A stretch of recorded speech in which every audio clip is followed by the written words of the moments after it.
so many opportunities, so many pathways, so many iterations of what you can do.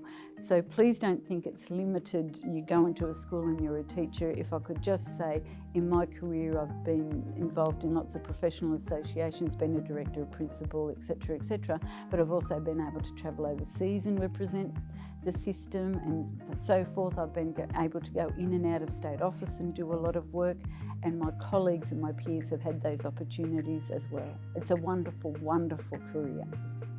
I want to be interacting with people, and I want to be testing my ability to try to see what someone's thinking and ask them more about it and get them to share it with their peers.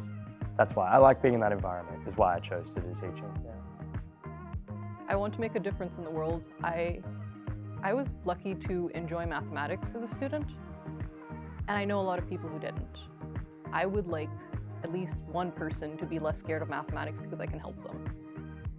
It's not only about caring, and it's not just about disciplinary knowledge, but it's the blending of those two that make it such a fabulous career, such a fantastic profession. So today we organised this conference called Change and Innovation. Basically we wanted to get all different kinds of people together, pre-service teachers, academics, school teachers, principal staff, and to talk about what innovative practices have come out of the pandemic. It was really amazing because it was the first face-to-face PL for many people since the pandemic, and there's been lots and lots of changes since, as you know. There's some really interesting things happening out there in terms of what different schools are doing. One of the sessions I attended was regarding Liverpool Boys High School. They're completely throwing out the curriculum and doing really interesting project-based learning over there.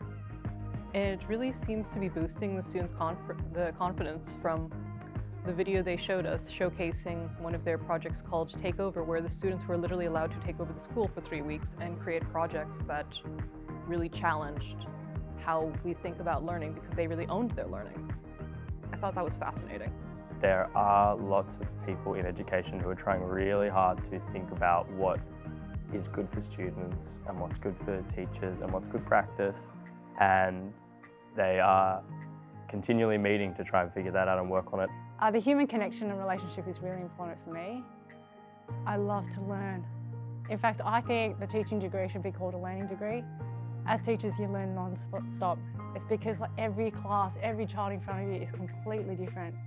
And so I think if you're a learner, and I love to learn, you can teach learning. You can show other people what learning is about.